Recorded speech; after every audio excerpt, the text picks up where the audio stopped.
ভালো হতো। পরে আমার ছেলে একটা নাম্বার দিয়েছিল, নাম্বারটাকে ভুল হয়েছে। পরে আইডি কার্ডে আবার আমার নাম্বার দেওয়া আছে ওখানে, আমার ছেলের ব্লাড গ্রুপ, ছেলে কিসে পড়ে, রোল নাম্বার কত, সবই দেওয়া আছে। তখন উনি আবার ওই আইডি কার্ডের ছবি তুলছে। তো বাবা আমি আইডি কার্ডের ছবি তুলে নিয়ে গেলাম, তোমার বাবার সাথে কথা বলবো। আচ্ছা আঙ্কেল ঠিক আছে। তখন আমার ছেলে নগরবাগে বাসা থেকে নেমে যায়। নেমে যাওয়ার পরে তৎকালীন 5:30টার দিকে আমার কাছে ফোন আসে, একটা নাম্বার সেভ ফোন আসে যে আপনি কি রিদুলের আব্বু? আমি কি হ্যাঁ। আপনি কে বলছিলেন? বললো যে আমি রিদুলের স্যার। জি স্যার বলেন, কোনো সমস্যা স্যার? তো কি না কোনো সমস্যা নেই, রিদুল বাসায় গেছে কি না? আমি তো বাসায় নেই, আমি বাসায় একটু খোঁজ নিয়ে দিচ্ছি। আচ্ছা ঠিক আছে ওকে। তখন আমি আমার ওয়াইফকে ফোন দিই, ফোন দিয়ে বলি যে রিদুল কি বাসায় আসছে? হ্যাঁ। আমাকে একটা স্যারেতে ফোন দিয়েছিল, জিজ্ঞেস করো তো স্কুলে কিছু ঘটনা হয়েছে কি না। পরে জিজ্ঞেস করলো নামও ওই ওই আঙ্কেল নাম্বার নিছে, তার ছেলেকে ভর্তি করবে, এই জন্য আপনার সাথে কথা বলার জন্য। আমি আচ্ছা ঠিক আছে ঠিক আছে। তো ওকে ফাইন। তো কালকে যখন আমার ছেলে স্কুলে যায় 12টাতে, তো স্কুল খুলে 12টায় ক্লাস শুরু হয়, তখন 12:20 আমাকে ফোন দেয়। তখন আমি আমার এলাকার সাইডে একটু গুদারাঘাটি আসছি, আমার বন্ধুর বাসায় একটু কাজে আসছিলাম। তো 12:20 আমার কাছে একটা ফোন আসে, বললো যে আপনি কি রিদুলের আব্বু? আমি জি। আপনি কে?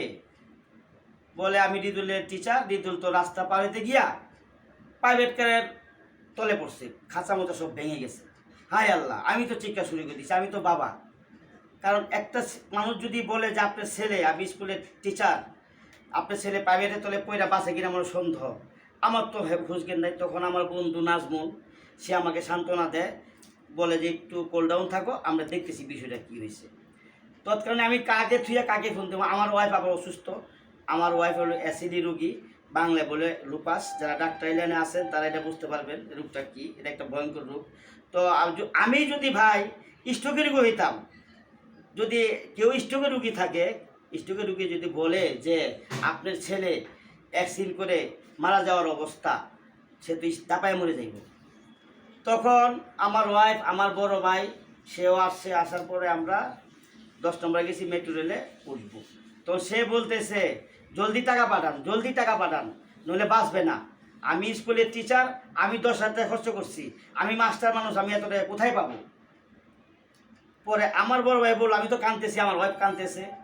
আমার বড় ভাই বলল যে আপনি তো স্কুলের টিচার, যদি একটা টিচারের সামনে কীভাবে ছাত্র মারা যায়? আপনি 10,000 টাকা খরচ করছেন ভাই, আরও করেন, আমরা এসে লাগে আপনাকে 5 লাখ টাকা দিব। সে ফোন কাইটা দিল, মরে গেলে আমরা কোনো তাই না। হায় রে, কই যাইবেন ভাই? আমার ওয়াইফ মেট্রো রেল এখানে পয়সা চিখায় পারে কাঁদতেছে, একটা হৃদয় বিদারক ঘটনা। তো তখন আমি আমার ওয়াইফের মোবাইল বললাম, ওয়াইফকে বললাম যে তুমি ক্লাস টিচারের নাম্বারটা আমাকে দাও। তখন আমার ওয়াইফ, তখন তো ভাই বুঝেনি তো হিতার জ্ঞান কারণেই, তখন আমার ওয়াইফ অনেক কষ্ট করে নাম্বার একটা ভাই করলো। তখন স্যারের আমি প্রায় 20টা ফোন দিচ্ছি, স্যারে ফোন ধরছে না, হয়তো স্যার ক্লাস করে নিচ্ছে। তখন আমার ওয়াইফ বলছে যে স্যার হয়তো ক্লাস নিচ্ছে, তুমি একটু পরে ফোন দাও। ভাই তখন আমাদের মেট্রো রেল আগারগাঁও গিয়ে থামছে। তখন স্যার আমাকে ব্যাগ দিছে, আল্লাহর রহমত আছে, স্যার আমাকে ব্যাগ দিছে। স্যার ওই তো ব্যাগ না দিলে আমি তো চলে যেতাম ঢাকা মেডিকেল কলেজ, নামিয়ে ওনাকে টাকা দিতাম। যাই হোক, সব আল্লাহ যা করে ভালোর জন্যই করে। তখন স্যার বললো, স্যারের যখন ব্যাগ দিল যে ভাই আপনি কে ফোন দিচ্ছেন? আমি তো ক্লাসে। বললাম স্যার আমি রিদুলের আব্বু, কোন ক্লাসে পড়ে? আমি বললাম যে স্যার ক্লাস 8-এর রোল নম্বর কত? আমি বললাম স্যার এত। তো রিদুল তো ক্লাসে। তখন আমার মনে একটু স্বস্তি হইলো। আমার ওয়াইফ তো কাঁপতে আছে যে আমার ছেলেকে দেখানো পর্যন্ত আমি শান্তি পেতেছি। তখন আগারগাঁও নেমে আমরা সাইডপিটে চলে যাই মণিপুর স্কুলে। যাওয়ার পরে আমার ছেলেকে স্যারে ডাইকা দেয়, পরে ছেলেকে ছুটি নিয়ে চলে আসি। আসার পরে থানায় আসছি, শালি থানায় একটা জিটি করার জন্য ছেলেকে নিয়ে আসি, সাথে আমার বড় ভাই আসে। তখন থানায় গেলাম, পরে থানায় বললাম যে, পরে বললো যে ওদের তো, আমি বললাম যে নাম্বারটা একটু টেকিং করেন, এই পরিস্থিতি হয়েছে। পরে থানায় এরকম মিসিং হয়তো নাই।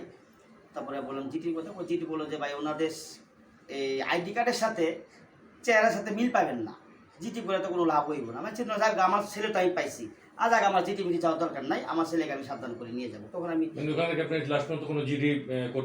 না করি নাই। তখন ওনারা বললো জিটির করে যাক, এটা তো আইন শৃঙ্খলা বাহিনীর এখন তো আগের মতন ইয়েও নাই।